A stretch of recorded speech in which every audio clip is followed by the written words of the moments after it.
Right now, in this tiny moment, as these words are being spoken, your body is making a decision.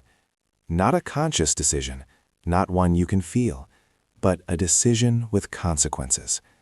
A decision about whether your body will continue burning sugar today, or whether it will begin tapping into your fat reserves, whether your fat survives or disappears. Most people believe fat burning is a matter of luck, or genetics, or the result of iron discipline. But biology tells a completely different story. It shows that fat loss has far less to do with willpower and much more to do with timing. Because a single, seemingly insignificant factor can steer your metabolism in two completely different directions. Movement at the wrong time does almost nothing. Movement at the right time, on the other hand, changes everything. A 30-minute walk sounds harmless, almost trivial. But when it happens in a fasted state, it does not act like ordinary exercise. It acts like a biological switch, a switch that lies hidden deep within your metabolism. Studies show that people who walk while fasted burn many times more fat than those who fast but remain sedentary. And yet most people miss this exact moment. They fast longer, they eat less, they try harder, and they wonder why their body does not respond. The reason does not lie in the length of the fast. It does not lie in the number of skipped meals.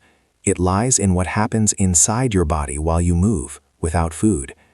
Because when fasting and walking come together, your body activates an ancient program, a program not designed for gyms, but for survival. A program from evolution, built to release fat, provide energy, and sharpen the mind. What truly happens inside your body is not a fitness trick, not a trend, not a social media myth. It is biology. To understand why this simple walk can have such a powerful effect, it is first necessary to understand why your body stores fat at all. And the answer is surprisingly simple. The human body is not a flawed design. It is a masterpiece of efficiency. It can best be compared to a hybrid car, a vehicle with two energy sources, one fast and one nearly limitless. When you eat, food is converted into glucose, sugar. This is the preferred fuel of your cells, quickly available, easy to burn, perfect for short-term energy. You can think of it like cash in your wallet, convenient, immediately accessible, but limited. Because your body can only store a limited amount of this glucose, about 2,000 kilocalories, mainly in the liver and muscles. There is no more space. And once this storage is empty, usually after 12 to 16 hours without food, your body faces a decision. It cannot simply stop functioning, so it flips a switch. Scientists call this moment the metabolic switch. At this point, the body stops burning sugar and begins using fat as its primary energy source. Fat is the savings account. That is where the real wealth lies. Tens of thousands of kilocalories, stored for hard times. But this is exactly where the modern problem begins. A 2023 study published in Cell Metabolism showed that most people never fully flip this switch. They remain stuck between two systems. The sugar is gone, but access to fat is still blocked. The result is a metabolic no man's land: fatigue, brain fog, irritability, cravings. The body has no cash left, but still cannot access the savings account. And this is where most diets fail. Fasting alone is often not enough to flip this switch clearly and completely. The body hesitates. It conserves energy. It stays in safety mode. But movement changes everything. When you move in a fasted state, you send an unmistakable signal to your body. Not a gentle knock, but a clear command. Energy is needed now. And at that exact moment, a molecule enters the stage that governs your entire energy system. Its name is AMPK. AMPK sounds like an abbreviation from a biochemistry textbook, and that is exactly what it is. But its effect is anything but dry. AMPK is not a side character. It is the chief controller of your energy system, the one that decides whether energy is conserved or burned. You can imagine AMPK like the caretaker of a massive power plant.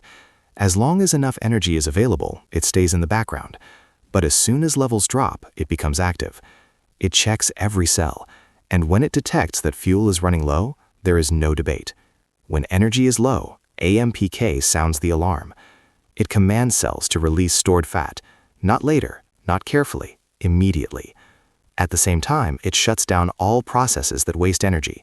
Growth, building, luxury, all of it is paused.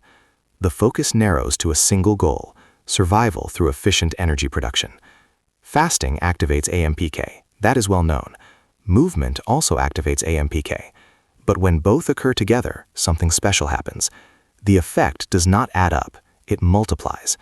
A study from the University of Copenhagen showed that people who moved while fasted exhibited many times higher AMPK activation than those who only fasted. For the body, this is an unmistakable signal. The old reserves must be accessed. But AMPK does something else that goes far beyond fat burning. It orders the construction of new mitochondria. Mitochondria are the power plants of your cells. The more of them you have, the more energy your body can produce, even at rest. More mitochondria do not just mean more performance, they mean a higher baseline burn. The body becomes more efficient, more resilient, more awake. This process is called mitochondrial biogenesis, a complex term for a simple truth. Your body builds more power plants when it learns to operate with less. And this explains why people who regularly walk while fasted often report something that is difficult to measure but immediately noticeable: more energy, more endurance, a sense of inner stability. But energy is only part of the story, because even when fat is mobilized, one critical question remains: why is belly fat so stubborn? The answer does not lie in the muscles, it lies in the hormones. And this is exactly where fasted walking turns from a good idea into a biological masterpiece. Hormones are the invisible directors of your body. You cannot see them, you cannot feel them, you cannot consciously control them. And yet, they decide whether fat is stored or released. And this is where the persistence of belly fat finally makes sense. At the center of this drama are three main players. The first is insulin. Insulin is not a villain. It is a transport worker. Every time you eat, insulin levels rise to move sugar from the blood into the cells. But insulin has a second, lesser-known role. As long as insulin is high, the doors to your fat cells remain closed. You can think of insulin like a bouncer. If he is on duty, nobody gets out. Fasting lowers insulin, but when you walk while fasted, more than just a slow decline occurs. Movement sends the signal that energy is required. The bouncer steps away, the vaults open. The body finally gains access to fat that has often been stored for years. The second player is adrenaline. Walking is not extreme exertion, and that is exactly why it is so effective. It triggers a mild, controlled release of adrenaline, not enough to create stress, but enough to wake up fat cells. Adrenaline activates enzymes that break stored fat into free fatty acids, like a demolition crew dismantling an old building so the materials can be reused. Fat is mobilized, it is ready to be burned. But the third main player is the decisive one: growth hormone. It is the silent architect of regeneration. Growth hormone protects your muscles, promotes repair processes, and favors fat burning. Fasting alone can already significantly increase its levels, but in combination with movement, it reaches an entirely different level. Studies show that fasted movement can cause a massive increase in growth hormone, far beyond what fasting or training alone can achieve. The body begins to aggressively use fat while preserving muscle tissue. This is why this combination does not just make you lean, it keeps you capable. But even this is not the full picture, because a body can be strong and still mentally exhausted. What fasted walking does to the brain may be the most underestimated part of this process. The brain is an expensive organ. Although it makes up only about 2% of your body weight, it consumes over 20% of your energy. And it is selective. It demands a stable, clean fuel source. When you eat regularly, your brain runs almost exclusively on glucose. It works, but it is unstable. Blood sugar fluctuations lead to loss of focus, inner restlessness, mental fatigue. This is what many people experience daily without recognizing the connection. During fasting, the body begins producing an alternative fuel, ketone bodies. Ketones are not an emergency backup. They are a high-quality fuel. For the brain, they are even more efficient than sugar. They produce less inflammation, provide steady energy, and improve communication between nerve cells. When you walk while fasted, you accelerate this switch. The liver increases ketone production.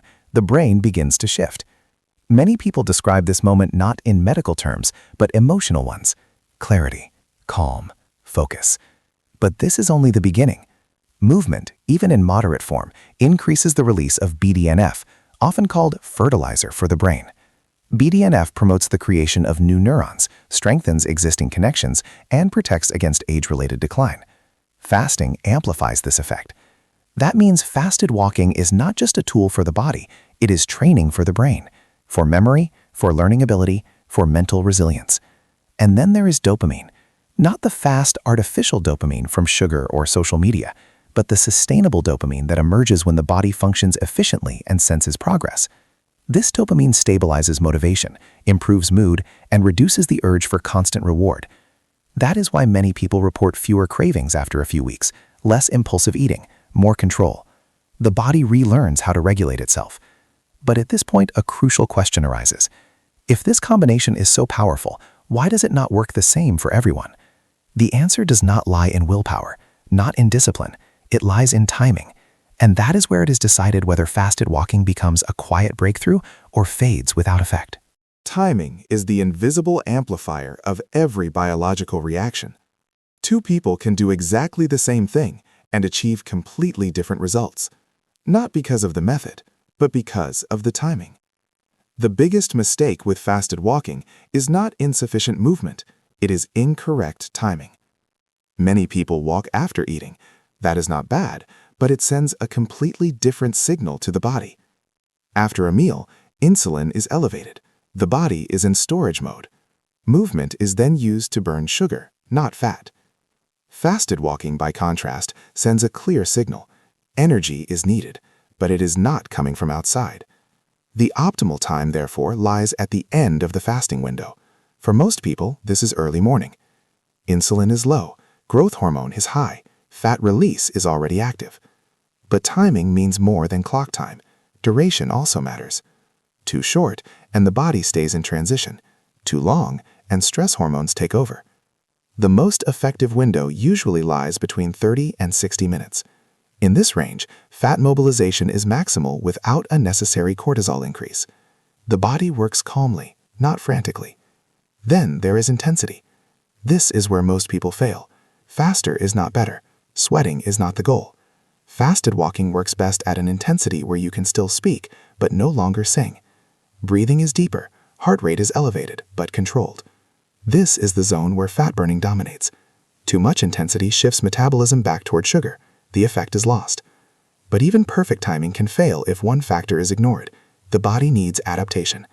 Starting immediately with long fasting windows and daily walks overwhelms the system. The metabolism reacts with fatigue, feeling cold, and performance decline. This is not weakness, it is lack of preparation. The key lies in gradual buildup. First, shorter fasting windows, then moderate movement, then consistency. Because the real effect does not appear after 3 days, it appears after weeks, and this is where short-term motivation separates from real change. Because fasted walking is not a technique, it is training for your metabolism, and every training process follows the same rules. In the end, fasted walking is not a hack, not a trick, not a shortcut. It is a return to a biological state your body was designed for. For over 100,000 years, humans did not move after eating. They moved to find food. The body learned to be efficient, to conserve energy, to use reserves wisely. That exact program is now reactivated, quietly, without force. That is why this method does not feel brutal. It forces nothing. It reminds. The metabolism relearns how to distinguish scarcity from abundance. Fat is no longer defended, but released. Muscles are protected. The brain becomes clearer. The body works together, not against itself. But this method is not suitable for everyone. People with a history of eating disorders, severe underweight, or certain hormonal conditions should be cautious. Chronic stress can also reverse the effect. In these cases, the body first needs stability, not additional stressors. This is not weakness, it is biology. For everyone else, the rule is simple. Patience beats intensity.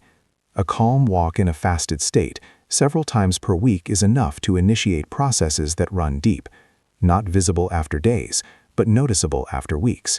And perhaps that is the most important point. In a world that always wants to move faster, something slow suddenly feels radical. Something simple becomes powerful. A walk, at the right time, becomes a biological signal, not to the muscles, not to the scale, but to a system that remembers how we once worked.